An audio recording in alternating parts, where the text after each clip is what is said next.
जय हिंद दोस्तों, रक्षित खन्ना के चैनल में आपका स्वागत है। दोस्तों, आज के इस वीडियो में मैं आपके लिए 4 नई जानकारियां लेकर आया। कौन सी 4 जानकारियां मैं आपको देने वाला हूं, सबसे पहले मैं आपको उसकी जानकारी दे देता हूं। सबसे पहली जानकारी मैं आपको दूंगा, ओल्ड पेंशन स्कीम को रिस्टोर करने के संबंध में सवाल पूछा लोकसभा में 10 अगस्त 2026 को। जी हां दोस्तों, 10 अगस्त 2026 को लोकसभा में सांसदों ने सरकार से सवाल पूछा, वित्त मंत्रालय से सवाल पूछा ओल्ड पेंशन स्कीम के बारे में। क्या सरकार एनपीएस को खत्म करके, यूपीएस को खत्म करके ओल्ड पेंशन स्कीम को लागू करने जा रही है? क्या सरकार आगे चलकर विचार करेगी ओल्ड पेंशन स्कीम को लागू करने के संबंध में? फिर सवाल पूछा, जो एनपीएस से, यूपीएस से कर्मचारियों से कंट्रीब्यूशन लिया जा रहा है, जो उनका कंट्रीब्यूशन कट रहा है, क्या वो कंट्रीब्यूशन वापस होगा? तो दोस्तों, कुछ सवालों के जवाब दिए हैं सरकार ने, इसकी पूरी जानकारी आगे दूंगा।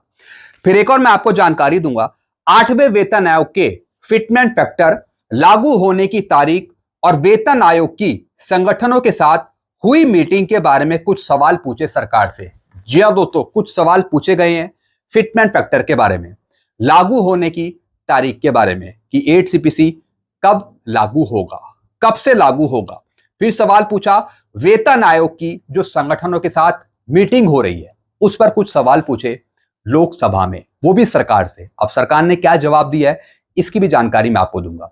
फिर दोस्तों, इसी पर मैं आपको जानकारी दूंगा कि जब तक रिपोर्ट फाइनल नहीं होती, जब तक वेतन आयोग 8 सीपीसी की रिपोर्ट बनाकर सरकार को जमा नहीं करता, जब तक आपको फिटमेंट फैक्टर के बारे में, सटीक फिटमेंट फैक्टर के बारे में कुछ पता नहीं लगेगा। इसकी भी जानकारी मैं आपको समझाऊंगा इसी के साथ, इसके बारे में आगे बात करेंगे। फिर दोस्तों, एक और मैं आपको जानकारी दूंगा, रीजनल सेंटर ईसीएचएस विशाखापट्टनम का नया लेटर जारी 10 अगस्त 2026 का। जी हां दोस्तों, ईसीएचएस ने एक छोटी सी एक एडवाइस आपके लिए जारी करी है। यानी कि ये एडवाइजरी है ईसीएचएस कार्ड होल्डर से। अगर आपके पास ईसीएचएस का कार्ड है तो दोस्तों ये जानकारी आपके लिए। साथ ही साथ जो इंपैनलमेंट हॉस्पिटल हैं, जो ईसीएचएस के दायरे में है, तो दोस्तों उसके संबंध में भी जानकारी है। लेटर दिखाकर आगे समझाऊंगा, लेटेस्ट लेटर है ये। फिर लास्ट इंफॉर्मेशन मैं आपको दूंगा, सूबेदार मेजर को मिला ऑनरी लेफ्टिनेंट का पद रिटायरमेंट होने के बाद 22 साल बाद। जी हां दोस्तों, एएफटी कोची से एक फैसला आया है। जी हां दोस्तों, सूबेदार मेजर के पक्ष में आफ्टर रिटायरमेंट ऑनरी का बेनिफिट मिला है, पूरा एरियर भी मिलेगा। जी हां दोस्तों, क्या है फैसला, इसकी जानकारी मैं आपको दूंगा। अगर आपको भी ऑनरी रैंक का बेनिफिट लेना है तो आपको एएफटी जाना पड़ेगा, तब आपको बेनिफिट मिल पाएगा। तो दोस्तों, ऐसी एक केस है जिसकी जानकारी मैं आपको आगे देना चाहूंगा।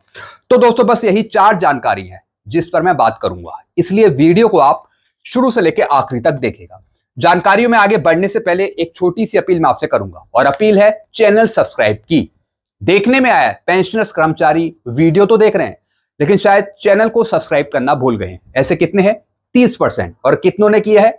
69%। तो मैं आपसे सबसे पहले अपील कर रहा हूं कि आप वीडियो को पॉज करके सबसे पहले आप चैनल को सब्सक्राइब कर लीजिए, ताकि आपको नई जानकारियां, 8 सीपीसी की जानकारियां, पेंशन की जानकारियां आपके फोन पर तुरंत आपको मिल जाए। लास्ट में वीडियो देखने के बाद वीडियो को शेयर, लाइक और हाइप भी जरूर कर दीजिएगा। चलते हैं दोस्तों पहली जानकारी की तरफ। पहली जानकारी मैं आपको दे रहा हूं, ओल्ड पेंशन स्कीम को रिस्टोर करने के संबंध में सवाल पूछा लोकसभा में 10 अगस्त 2026 को। जी हां दोस्तों, साइड में दोस्तों आप एक लेटर देख रहे हैं जिसमें लोकसभा में सरकार से कुछ सवाल पूछा ओल्ड पेंशन स्कीम को रिस्टोर करने के संबंध में, लागू करने के संबंध में। भारत सरकार के वित्त मंत्रालय द्वारा लोकसभा में लिखित जवाब दिया है, जो पुरानी पेंशन योजना ओपीएस को बहाल ना करने और एकीकृत पेंशन योजना यूपीएस के बारे में स्थिति स्पष्ट करते हैं। जी हां दोस्तों, सरकार ने बता दिया कि हम ओल्ड पेंशन स्कीम को लागू नहीं करेंगे, ना अभी करेंगे और ना आगे करेंगे। जो यूपीएस है उसके बारे में भी सरकार ने अपनी स्थिति स्पष्ट करी है। क्या बताया सरकार ने? ओपीएस पर सरकार का फैसला। जी हां दोस्तों, सरकार क्या बता रही है ओल्ड पेंशन स्कीम के बारे में? पुरानी पेंशन योजना ओपीएस को वापस लागू करने का केंद्र सरकार का कोई प्रस्ताव नहीं है। जी हां दोस्तों, कर्मचारियों ने ये डिमांड करी थी कि हमें एनपीएस नहीं चाहिए, हमें यूपीएस नहीं चाहिए, हमें चाहिए ओल्ड पेंशन स्कीम, हमें ओल्ड पेंशन स्कीम के तहत पेंशन दी जाए। अब दोस्तों यही सवाल पूछा सांसद ने सरकार से, तो दोस्तों यहां पे डायरेक्ट सरकार ने मना कर दिया कि ओपीएस को वापस लागू करने का केंद्र सरकार का कोई प्रस्ताव विचाराधीन नहीं है, ये नहीं मिलेगी ओपीएस। सरकार का कहना है कि ओपीएस का वित्तीय बोझ देश के खजाने के लिए बहुत भारी और नुकसानदेह है। जी हां दोस्तों, सरकार ने कह दिया कि ओपीएस का जो वित्तीय बोझ है वो देश पर पड़ेगा। अगर ओल्ड पेंशन स्कीम को लागू करा जाता है कर्मचारियों के लिए, पेंशनर्स के लिए, तो इससे सरकारी खजाने पे दबाव पड़ेगा, कहीं ना कहीं सरकार की आर्थिक स्थिति हिल जाएगी। तो दोस्तों इस वजह से सरकार ओल्ड पेंशन स्कीम को लागू नहीं कर रही।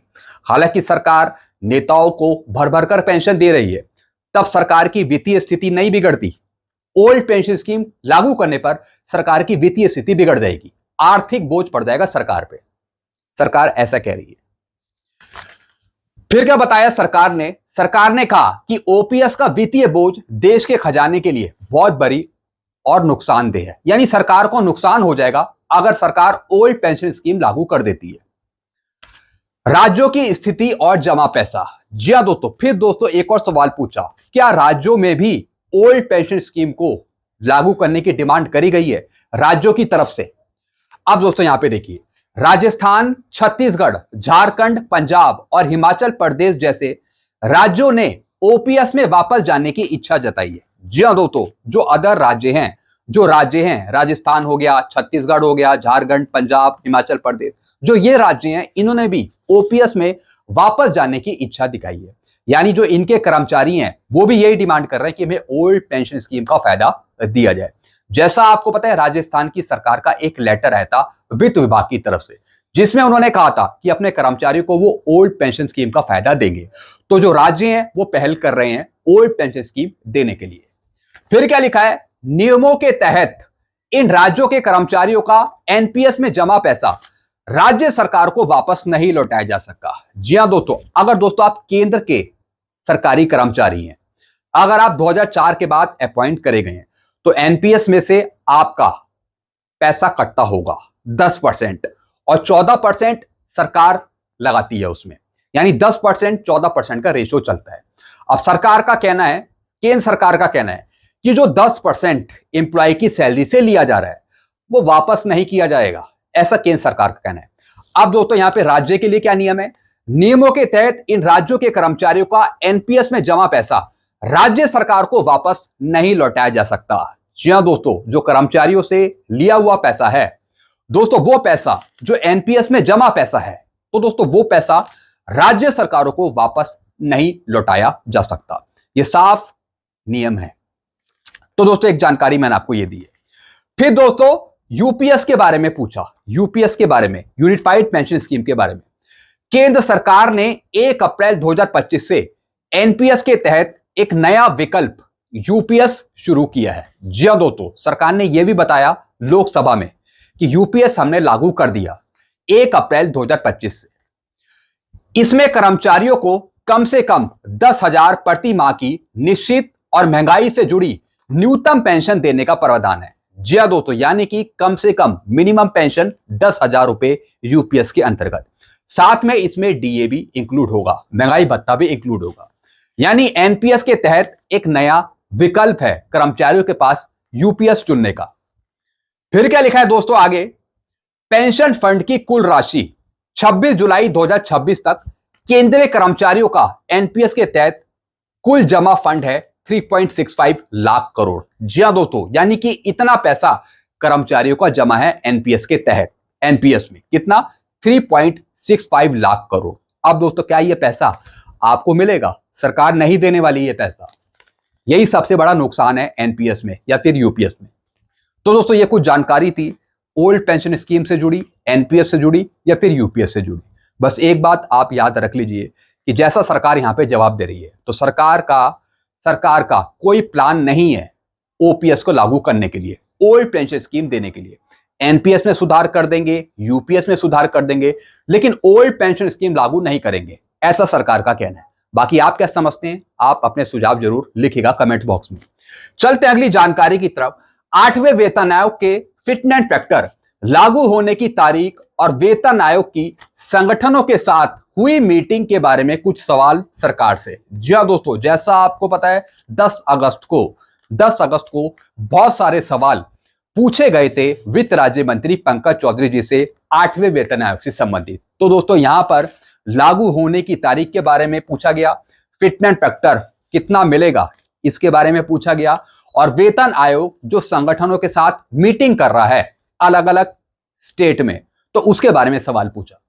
बैठक और चर्चा की जानकारी, सांसद वरुण चौधरी ने पूछा था कि गठन के बाद से आयोग की कितनी बैठकें हुई हैं। जी हां दोस्तों, जब से 8 सीपीसी के टर्म ऑफ रेफरेंस जारी करे गए थे, तो उसके बाद से वेतन आयोग ने कितनी मीटिंग करी है अभी तक।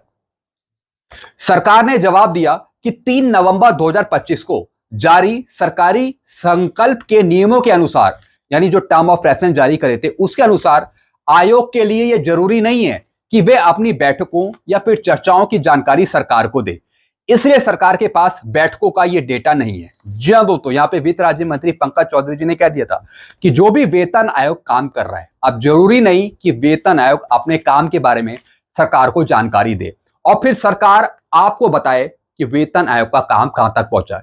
यह जिम्मेदारी वेतन आयोग की नहीं है। वेतन आयोग शांत तरीके से अपनी रिपोर्ट तैयार करेगा, सारा काम करेगा, लेकिन यह जरूरी नहीं कि पल पल की जानकारी, हर एक दिन की जानकारी, चाहे वो मीटिंग से संबंधित हो, चाहे वो फिटनेस फैक्टर से संबंधित हो, पे पेंशन बढ़ाने से संबंधित हो, जरूरी नहीं कि वेतन आयोग अपने काम की जानकारी सरकार को दे। गुपचुप तरीके से वेतन आयोग काम करेगा और अपनी रिपोर्ट सौंपेगा सरकार को। तो दोस्तों यहां पे उन्होंने साफ कर दिया कि जरूरी नहीं है कि एक एक खबर वेतन आयोग सरकार के पास पहुंचाएगा और फिर सरकार आपको वो सारी चीज बताए। तो कुछ भी दोस्तों यहां पे सरकार की तरफ से नहीं बताया जाएगा, एक एक जानकारी आपको नहीं बताई जाएगी। जब वेतन आयोग अपनी रिपोर्ट सौंपेगा सरकार को, जब सरकार लागू करेगी, तब आपको खुद ही पता लग जाएगा आगे चलकर, लेकिन उससे पहले सरकार अपने मुंह से कुछ नहीं बताएगी, ऐसा जवाब है। इसलिए सरकार के पास बैठकों का यह डेटा नहीं है। ना ही सरकार मीटिंग के बारे में जानकारी देगी, ना ही फिटनेस फैक्टर के बारे में जानकारी देगी, कुछ जानकारी नहीं देगी जब तक कि वेतन आयोग अपनी फाइनल रिपोर्ट सरकार को जमा नहीं करता। उससे पहले आपको कुछ नहीं पता लगने वाला, ऐसा जवाब है। लागू होने की तारीख के बारे में पूछा गया, फिटनेस फैक्टर कितना मिलेगा उसके बारे में पूछा गया। सांसद ने पूछा था क्या 1 जनवरी 2026 से वेतन संशोधन होना था, तो क्या सरकार ने इसे लागू करने की तारीख और फिटनेस फैक्टर तय कर लिया है। जैसा आपको पता है 1 जनवरी 2026 से ही बेनिफिट मिलना है 8 सीपीसी का। अब यह सवाल सरकार से भी पूछा गया कि लागू तो 1 जनवरी 2026 से किया जाएगा, लेकिन क्या पे पेंशन सैलरी बढ़ाने के लिए कितना फिटनेस फैक्टर इस्तेमाल किया जाएगा, इसके बारे में पूछा गया था। सरकार ने साफ जवाब दिया कि 8वें वेतन आयोग ने अभी तक सरकार को अपनी सिफारिशें नहीं सौंपी है, इसी वजह से सरकार ने अभी तक लागू होने की तारीख या फिर फिटनेस फैक्टर पे कोई अंतिम फैसला नहीं लिया है। जी हां दोस्तों, कब से लागू होगा 8 सीपीसी यह भी सरकार आपको नहीं बताएगी। कितना फिटनेस फैक्टर आपको मिलेगा यह भी सरकार आपको नहीं बताएगा जब तक कि वेतन आयोग अपनी रिपोर्ट बनाकर नहीं देता सरकार को। जब तक आपको सरकार कुछ नहीं बताएगी, चाहे आप 10 बार सवाल पूछें, 20 बार सवाल पूछें, 25 बार सवाल पूछें, जवाब आपको यही मिलना है। जो सरकार है आपको यही जवाब देगी, वित्त राज्य मंत्री आपको यही जवाब देंगे कि जब तक हम फाइनल आपको नहीं बताएंगे, जब तक कि वेतन आयोग अपनी रिपोर्ट नहीं बनाकर देता। ये साफ दोस्तों यहां पे जवाब है। तो दोस्तों सरकार ने कुछ नहीं बताया, ना ही फिटनेस फैक्टर के बारे में, ना ही लागू होने की तारीख के बारे में, कितनी पे पेंशन सैलरी में कितनी बढ़ोतरी होगी उसके बारे में कुछ जानकारी नहीं दी है। चलते हैं दोस्तों अगली जानकारी की तरफ। रीजनल सेंटर ईसीएचएस विशाखापट्टनम का नया लेटर जारी 10 अगस्त 2026 का एडवाइजरी जारी ईसीएचएस कार्ड से संबंधित ईसीएचएस कार्ड होल्डर और इंडिपेंडेंट हॉस्पिटल के लिए। जी हां दोस्तों, ECHS regional centre ECHS Visakhapatnam से एक लेटर जारी हुआ है 10 अगस्त 2026 का, और ये लेटर संबंधित है ईसीएचएस कार्ड होल्डर से, यानी कि जो ईसीएचएस बेनिफिशियरी हैं उनसे संबंधित ये लेटर है, और जो इम्पैनलमेंट हॉस्पिटल हैं ईसीएचएस के अंडर उनसे संबंधित दोस्तों ये लेटर है। ये पत्र भूतपूर्व सैनिक अंशदायी स्वास्थ्य योजना ECHS के क्षेत्रीय केंद्र विशाखापट्टनम द्वारा 10 अगस्त 2026 को जारी किया गया है। ये एक आधिकारिक एडवाइजरी है दोस्तों, ये लेटर आप मेरे से ले सकते हैं। ये 10 अगस्त का लेटर है, advisory retention of ECHS beneficiary card by empanelment hospital. अब इस लेटर में लिखा क्या है ये मैं आपको हिंदी में समझा रहा हूं। सबसे पहले दोस्तों समस्या के बारे में बताया कि समस्या क्या थी। सरकार के ध्यान में आया है कि कुछ सूचीबद्ध इम्पैनलमेंट अस्पताल इलाज के दौरान या फिर मरीज के डिस्चार्ज अस्पताल से छुट्टी होने के बाद भी ECHS स्मार्ट कार्ड अपने पास रख लेते हैं। जी हां दोस्तों, जो पूर्व सैनिकों जवानों का जो ECHS कार्ड बना है वो अस्पताल वाले रख लेते हैं। जो इम्पैनलमेंट हॉस्पिटल है वहां पे पूर्व सैनिक जवान इलाज कराते हैं, तो इलाज के दौरान या फिर जब इलाज खत्म हो जाता है, डिस्चार्ज हो जाता है कोई सैनिक, तो उसके बाद वो ECHS कार्ड को रख लेते हैं। ये एक समस्या है। अब नियम क्या कहता है, ECHS स्मार्ट कार्ड लाभार्थी की निजी संपत्ति है। जी हां दोस्तों, ये जो कार्ड है ये आपका प्राइवेट है, ये आपका खुद का प्राइवेट कार्ड है, एक निजी संपत्ति के तौर पे आप इसे देख सकते हैं। अस्पताल किसी भी परिस्थिति में मूल ओरिजिनल कार्ड को अपने पास जमा नहीं रख सकता। जी हां दोस्तों, अब दोस्तों जो आपका ओरिजिनल कार्ड है ECHS का वो अस्पताल के पास नहीं रहेगा, जमा नहीं किया जाएगा अस्पतालों द्वारा। वो सिर्फ दिखाने के लिए यूज हुआ सकता है, दिखा सकते हैं आप उसे, लेकिन ऐसा नहीं कि जो अस्पताल है जहां पर आप इलाज करा रहे हैं वो कार्ड आपका जमा कर ले, ऐसा कोई भी अस्पताल नहीं करेगा। अगर ऐसा होता है तो दोस्तों फिर उस अस्पताल के खिलाफ कार्रवाई हो सकेगी। तो दोस्तों ये लेटर आप मेरे से ले सकते हैं कि अगर आप कहीं इलाज कराने जाते हैं, अगर आपका कार्ड कहीं जमा हो जाता है तो दोस्तों फिर आप कंप्लेन कर सकते हैं उस अस्पताल के खिलाफ, उस हॉस्पिटल के खिलाफ, ताकि आपका जो ओरिजिनल कार्ड है वो अस्पताल वाले ना लें। सिर्फ दिखाने के पर्पज से वो कार्ड आप दिखा सकते हैं, जमा नहीं होगा किसी भी अस्पताल के द्वारा। अस्पताल के लिए निर्देश दिए गए हैं। अस्पताल कार्ड की सत्यता और मरीज के विवरण की जांच कर सकते हैं, लेकिन जांच के तुरंत बाद मूल कार्ड मरीज या फिर उसके परिवार को वापस लौटाना होगा। जैसा मैंने आपको बताया, सिर्फ देखने के पर्पज से सिर्फ आप वो कार्ड दिखाएंगे, लेकिन आपको वो कार्ड जमा नहीं करना। अगर अस्पताल वाले कहते हैं कि आप जमा कर दो तो आपको नहीं करना जमा। अगर जबरदस्ती करते हैं तो फिर आप ये लेटर दिखाएंगे, फिर उनके खिलाफ कानूनी कार्रवाई होगी। अस्पताल से छुट्टी के बाद कार्ड रोकना पूरी तरह से गलत और अस्वीकार्य है। सख्त आदेश, सभी संबंधित अस्पतालों को इस नियम का कड़ाई से पालन करने और बिना कार्ड रोके सभी प्रशासनिक औपचारिकताएं पूरी करने का आदेश दिया है। जी हां दोस्तों, बिना कार्ड जब्त हुए आपका सारा काम हो जाएगा। अगर आप कोई इलाज करवाना चाहते हैं किसी भी इम्पैनलमेंट हॉस्पिटल में, सिर्फ कार्ड आप दिखाएंगे, ना कि हॉस्पिटल को दे देंगे, और हॉस्पिटल भी आपका कार्ड रखेगा नहीं, चाहे आप इलाज करवा रहे हो या फिर आप डिस्चार्ज हो चुके हो। तो दोस्तों ये सख्त एडवाइजरी है हॉस्पिटल्स के लिए, आपके लिए भी है, ताकि आप ऐसा ना करें, आप कार्ड हॉस्पिटल को ना देने। ये लेटर आप मेरे से ले सकते हैं, अभी का ही लेटर है। चलते हैं लास्ट इंफॉर्मेशन की तरफ।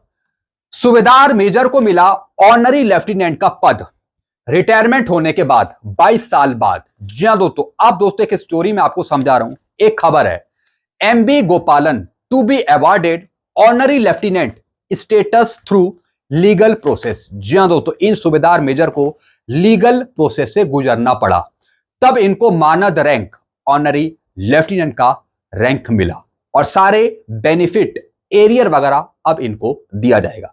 अब इनका केस क्या है ये मैं आपको समझा रहा हूं, ताकि अगर आपका भी कोई केस इससे संबंधित हो तो फिर आप उस तरीके से कार्रवाई कर सकते हैं ऑनरी रैंक लेने के लिए।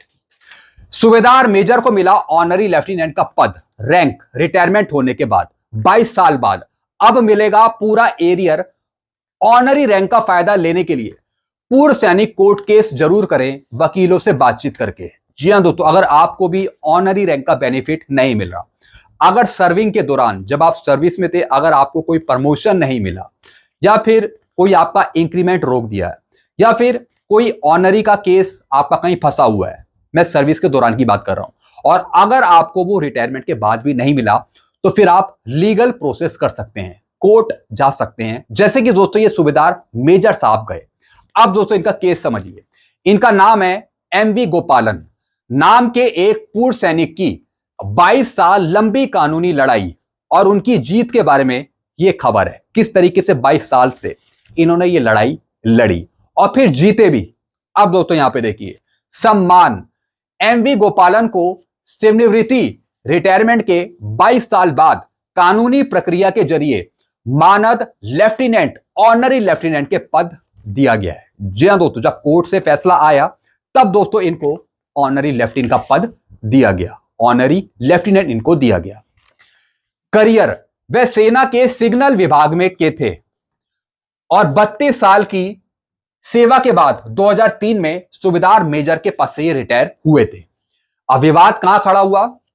आंख की सर्जरी के बाद उन्हें रिटायरमेंट से पहले मिलने वाला प्रमोशन यानी कि मानद लेफ्टिनेंट और कैप्टन का पद नहीं मिल पाया था। जी हां दोस्तों, आंख की सर्जरी के कारण उन्हें रिटायरमेंट से पहले जब ये सर्विस में थे तो दोस्तों इस वजह से उनको प्रमोशन नहीं मिल पाया, लेफ्टिनेंट या फिर कैप्टन का पद नहीं मिल पाया। अब दोस्तों उसके बाद इन्होंने कोर्ट केस किया एएफटी कोच्चि में। कोच्चि में एएफटी ने उनके पक्ष में फैसला सुनाया और कोर्ट ने कहा कि रिटायरमेंट से पहले मिलने वाले प्रमोशन के लिए इतना लंबा इंतजार कराना गलत था। जी हां दोस्तों, यानी कि दोस्तों रिटायरमेंट से पहले इनको यह बेनिफिट मिलना था। अब चूंकि इतना लंबा इंतजार हो गया था, काफी समय बीत गया था, तो दोस्तों बाद में जाकर इनको ऑनरी लेफ्टिनेंट के पद से नवाजा गया। तो दोस्तों कोर्ट केस करा तब इनको ऑनरी रैंक का बेनिफिट मिला। तो दोस्तों अगर आपको भी ऑनरी का बेनिफिट नहीं मिल पाया है, अगर नहीं मिल पाया है या फिर प्रमोशन से जुड़ी कोई दिक्कत है सर्विस के दौरान या फिर रिटायरमेंट के बाद भी आपको कोई बेनिफिट नहीं मिले, तो फिर आप कोर्ट केस करके वो बेनिफिट ले सकते हैं। ऑनरी रैंक का एक्चुअल बेनिफिट आप ले सकते हैं, जैसे कि दोस्तों इन सूबेदार मेजर साहब को दिया गया है। अब परिणाम क्या है? कोर्ट ने क्या कहा? कोर्ट ने उन्हें पद के साथ साथ सभी बकाया लाभ एरियर देने का भी आदेश दिया है। वर्तमान में वह पूर्व सैनिकों के एक संगठन के अध्यक्ष भी हैं। तो दोस्तों इस तरीके से आप बेनिफिट ले सकते हैं कोर्ट केस करके, चाहे कोई सा भी आपका मसला हो, चाहे आपको ऑनरी नहीं मिली हो या फिर आपका कोई प्रमोशन नहीं दिया गया हो सर्विंग के दौरान का, कुछ भी प्रॉब्लम है तो दोस्तों फिर आप एएफटी में जा सकते हैं और उसके बाद आपको न्याय मिल पाएगा। जैसे कि दोस्तों इनको मिला, इनको ऑनरी का, लेफ्टिनेंट का पूरा बेनिफिट इनको दिया जाएगा ऑनरी रैंक का। तो दोस्तों ये कुछ जानकारी थी जो मैंने आपको यहां पे दी है। इसके बारे में कुछ पूछना हो तो आप नीचे कमेंट कर सकते हैं। ऐसी नई जानकारियां आपको आगे भी मिलती रहेंगी। तो सारी जानकारियां पाने के लिए आप चैनल को सब्सक्राइब कर लीजिएगा और लास्ट में वीडियो देखने के बाद वीडियो को शेयर, लाइक और हाइप भी जरूर कर दीजिएगा। Thank you so much.